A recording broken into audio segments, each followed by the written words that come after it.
Halo, Assalamualaikum Bu. Waalaikumsalam. Izin Bu, ini izin untuk wawancara untuk eh, laporan identifikasi masalah untuk triangulasi saya Bu. Ini mau bertanya tentang pendapat-pendapat dan pemahaman Ibu dari itu identifikasi yang saya ambil untuk kegiatan nanti Bu. Jadi izin mulai ya Bu Ya, untuk bertanya Bu untuk wawancaranya. oke, oke, oke. Oke, jadi yang pertama nih Bu, dari identifikasi masalahnya yang pertama ini, siswa cenderung bersifat pasif apabila melaksanakan materi pembelajaran PJOK non game di dalam ruangan kelas. Nah, pertanyaannya,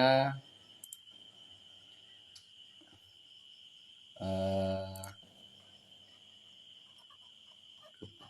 bagaimana eh, cara Ibu membimbing guru dan wali kelas yang peserta didiknya terlihat pasif di dalam kelas, Bu? Silakan, Bu. Um, Caranya sebenarnya sih tergantung wali kelasnya juga. Sebagai kepala sekolah, saya juga bisa membimbing guru dan wali kelas dengan memberikan motivasi kepada guru dan wali kelas tersebut untuk lebih sabar dan telaten lagi. Terutama mungkin dalam pembelajaran, biasanya kasusnya itu mungkin materi pembelajarannya mungkin yang tidak menarik atau media pembelajarannya juga tidak inovatif, bisa juga. Berarti tergantung dari guru juga ya Bu, apakah media pembelajaran, model pembelajaran, kemudian strategi pembelajaran juga bisa ya Bu. Iya, iya. Oke, kita lanjut ke pertanyaan yang kedua. Nah, apabila ada siswa yang pasif di dalam kelas dan hasil ulangannya tidak mencapai KKM, menurut Ibu siapakah yang bertanggung jawab akan hal ini Bu? Silakan Bu. Dalam hal ini ya tentu saja pihak sekolah yang harus bertanggung jawab, terutama kepala sekolah. Sebagai kepala sekolah harusnya bertanggung jawab penuh terhadap apapun yang terjadi di sekolah. Iya tuh. Jika KKM siswa tersebut di bawah standar, ya salah satu solusinya kita melakukan remedial supaya nilai siswa tersebut bisa dituntaskan dan bisa berhasil. Oke Bu, berarti tidak bisa enggak kalau misal tanggung jawab yang bertanggung jawab akan hal ini, apakah tidak tiga aspek Bu, dari pertama mungkin empat aspek ya Bu, dari siswanya, kemudian juga eh, wali kelas bisa juga bertanggung jawab akan hal ini, termasuk juga kepala sekolah dan juga orang tua murid Bu, karena orang tua murid ini kan selaku pendidik yang lebih lama daripada kita Bu. Kita di sekolah kan hanya beberapa jam, selebihnya kan kembali ke orang tua. Bagaimana menurut pendapat Ibu? Semua aspek semuanya memang mendukung, dari pihak sekolah juga, wali kelas juga, orang tua juga, termasuk siswanya juga, semuanya harus mendukung kemungkinan.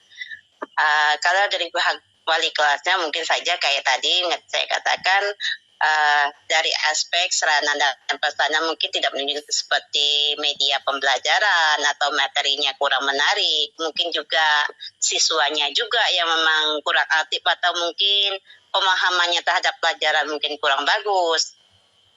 Kalau dari orang tua, kemungkinan mungkin bisa jadi orang tuanya dari faktor orang tuanya mungkin pekerjaannya tidak sempat untuk mengajarkan anaknya di rumah, atau mungkin SDM orang tuanya memang kurang. Bisa juga menjadi faktor. Bisa juga menjadi faktor ya Bu, dari orang tua seperti itu. Berarti intinya tanggung jawab kita semua ya Bu, selaku pendidik dan juga orang tua untuk perkembangan peserta didik ya Bu.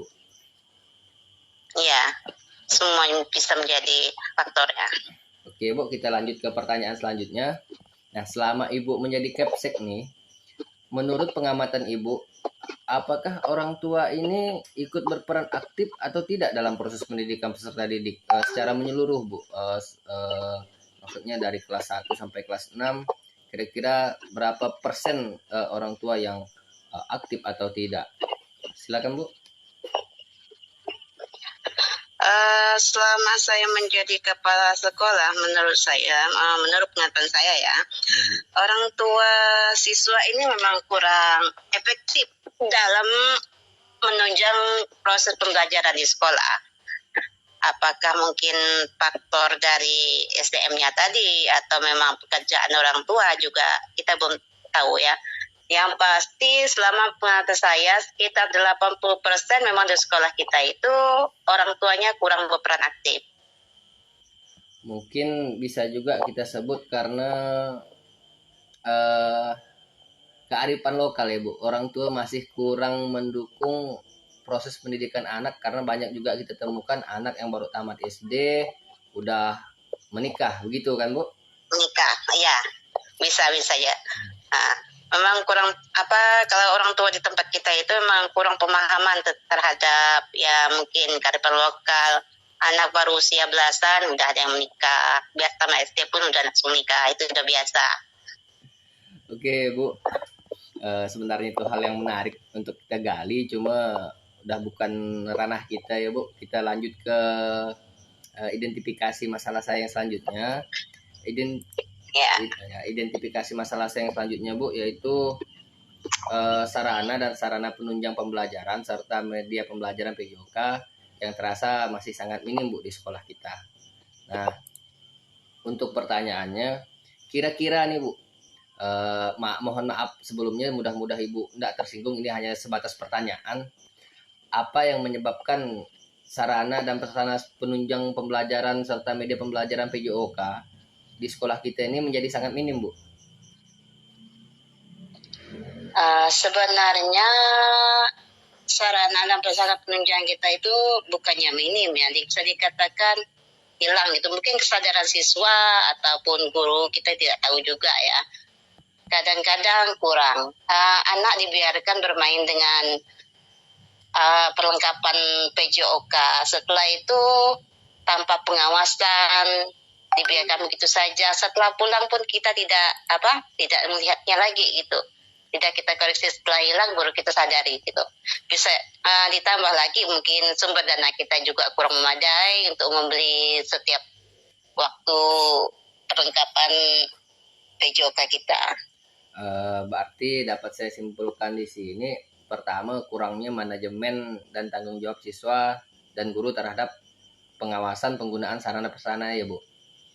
Dan juga ini, Bu, tadi saya kan habis wawancara dengan teman sejawat nih, sesuai dengan jawaban Ibu juga sama jawabannya dengan Ibu, karena berdasarkan anggaran sekolah kita, dana BOS kita ini kan minim ya, Bu ya, dikarenakan jumlah siswa kita yang sangat kurang lah, bahkan tidak mencapai ibaratnya standar, karena standar biasanya adalah 60 siswa, kita kurang itu 60 siswa. Bahkan dari satu kelas kita hanya ada, macam di kelas 6 sekarang hanya ada 5 orang siswa ya, Bu.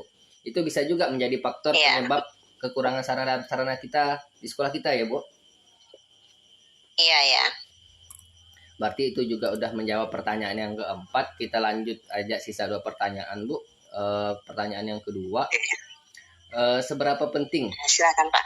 Ya, Bu, seberapa penting peran sarana dan prasarana penunjang pembelajaran menurut Ibu? Silakan, Bu. Kalau menurut saya sarana dan sarana penunjang itu sangat-sangat penting sekali, karena apalagi sarana penunjang PJOK itu bisa untuk kita melihat nanti ke depannya minat dan bakat siswa itu kemana. Apalagi di sekolah kita pada kalau Sadat Proseni itu sering sekali kita mendapatkan juara umum pada saat perlombaan. Berarti secara singkatnya pentingnya sarana dan sarana penunjang ini juga bisa berefek ke positifnya hasil prestasi siswa, Ibu. Siswa dan sekolah kita menjadi prestasi di ajang-ajang lomba-lomba ya Bu. Oke Bu, untuk pertanyaan yang terakhir, udah. Bentar Bu, sinyal agak kurang mendukung. Bisa dilanjut Bu?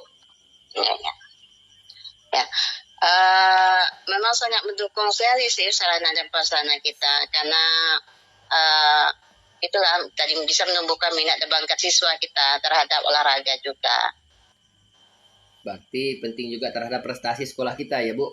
Pentingnya sarana dan prasarana menunjangnya. Oke. Udah saya dapat di situ. Kita lanjut ke pertanyaan selanjutnya Bu, yang terakhir. Apakah ada usaha Bu dari sekolah untuk memenuhi sarana dan prasarana penunjang pembelajaran, ataupun usaha apa sih yang bisa kita lakukan untuk memenuhi ini selain mengharapkan dari dana BOS? Silakan Bu.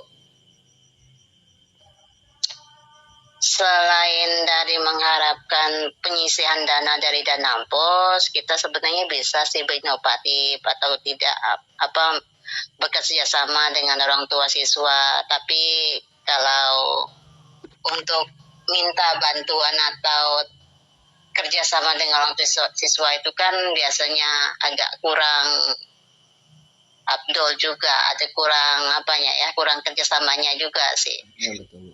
Mungkin bisa minta bantuan ke bantuan-bantuan ke ke desa bisa Bu, ke perusahaan ya, ke desa juga bisa. Kalau misalnya Bu, selain kita minta bantuan, apakah kira-kira kalau misal kita pengadaan sarana dan prasarana ini kita membuat sendiri dengan memanfaatkan bahan-bahan yang ada di sekitar kita tanpa memerlukan biaya yang besar, bisa dikatakan bahkan bisa jadi tidak membutuhkan biaya ya Bu, karena kita manfaatkan kondisi alam kita yang memang masih banyak seperti kayu, bambu dan sebagainya. Bagaimana menurut Ibu tentang hal itu? Inovasi dalam pembelajaran itu bagus sekali. Tapi itu kadang-kadang kita SDM kita juga kurang. Ditambah lagi kerjasamanya mungkin agak kurang. Tapi lebih bagusnya sih seperti itu. Selama ini kita biasa menyisihkan dari dana BOS untuk menyediakan sarana dan prasarana tersebut. Dan kadang-kadang juga kita membuat inovasi sendiri juga, seperti membuat permainan bola kasti, megangnya itu untuk dari kayu yang ada pokoknya sekitar lingkungan lah. Pemukulnya maksudnya ya Bu? Iya, pemukulnya. Ya.